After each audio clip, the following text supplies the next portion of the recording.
First off, I'd like to say our thoughts and prayers go out to the victims of this incident, which is completely unnecessary and avoidable. The incident that we're going to talk about here today, as I said, was happened at 10:25 a.m. at the Church of Jesus Christ of Latter-day Saints, which is located at 4285 McCandless Road. During this incident, what we know right now is that a 40-year-old suspect from Burton, he's a male, he drove his vehicle through the front doors of the church. He then exited his vehicle, firing several rounds at individuals within the church. 10 gunshot victims have been transported to local hospitals at this time, including one who has been deceased. Officers who were trained immediately responded to the area. One was a DNR officer, and then one was a Grand Blanc Township officer, where they met the suspect and they engaged in gunfire with that particular individual, neutralizing that suspect, and that suspect is no longer with us. As I said, it is a 40-year-old male from Burton. During all this incident as well, there was a fire that occurred, and we believe that was deliberately set by the suspect. We do believe that we will find additional victims once we have that scene secure. That fire was just extinguished by the Grand Blanc Township Fire Department within the past hour. So where we go from here is we have investigators. We're going to do search warrants on the suspect's residence. We're going to find out if there was a motive. We're going to go through cell phone records, things like that. We had the FBI, they're devoting 100 agents to this area because, as you can imagine, there's a lot of witnesses that were within the church, and that is a lot of witness information, statements that we have to obtain. So I'd like to thank all the agencies who responded, the City of Grand Blanc, Genesee County, Oakland County Sheriff's Office, Flint Township Police Department, the DNR, the State Police, and the ATF. I will provide additional information for you at 5 p.m., but I am willing to take any questions that you have that I could possibly answer right now. Chief, can you talk about the kind of the progress of events? Did the suspect set the fire, then get back inside of his vehicle and then ran the front door, or did it all happen at the same time? So from what I understand, and again, this is just a preliminary investigation right now, from what I have been briefed on, is that he rammed the vehicle through the front door, exited, then started firing shots. We are still trying to determine exactly when and where that fire ended up coming from and how it got started. So we believe it was deliberately set, though, by the suspect. Were they in an active service when this happened? Yes, the service was active. There was church. Are you sure it's only one suspect at this point, or is it possible other people helped setting the fire? What have you? Yes, it is one suspect that we know of at this point. We do not believe that there's a threat to the public. We believe that we have the guy who did this. Andy? Sir. Could you comment at all on the severity of the injuries at this time? We have a couple in critical condition. Like I said, one is deceased. The rest of them are in stable condition. There. A couple, three or two, I'm sorry. One deceased. The suspect is deceased as well. And then multiple victims are in critical condition.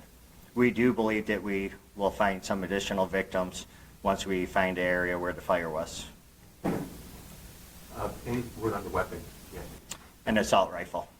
So, any, as far as ammunition, did he have a lot of ammunition? That I don't know of yet, and I could get you later. Okay. Hi. Was the suspect known to authorities, and do you have any connection to anyone who was in that church? Right now, we don't have any of that information, but I'm confident that our investigators, along with the FBI, we're going to end up uncovering all that information and provide that at a later time for you. Chief, to clarify, you said there may be additional victims like inside the church? Or? Yes, where the fire was. So, and the reason why we can't confirm that just yet is because it was a large fire, and we do believe that there was people up there that were near that fire, and they were unable to get out of the church. So we do believe that we will find additional victims once we're able to search that, once there's no signs of a fire reigniting. So do you believe then that the victims that are still there, they succumbed to fire injuries or gunshots, or you're not sure? That I'm not sure, but I could provide all that information hopefully at 5 p.m. The shots were fired. Shots were fired, yes. You had no idea how many though at this point. No idea how many at this time. Yeah. Can you Sure. describe the church? Is there like a worship area and then like a gathering space or something like that in the community? That I have not been in, so I can't tell you the layout. Chief, can you kind of describe the process of how things change for tactical response when there's an active fire? Every training I've seen, it's always been a building that has not been on fire. So how do you then deal with an active shooter when you have that situation happening as well? Well, we are here at Grand Blanc Township, and there's a lot of agencies within the state of Michigan. We are specifically trained to go right to the threat in an active shooter situation.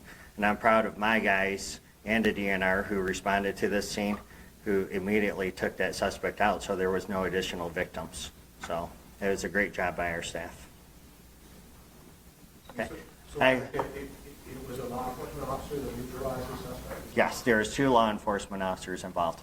I will be back here at 5 p.m. to give you additional information and hopefully answer some of the questions that you guys went over here today. So, okay? Supervisor Bennett?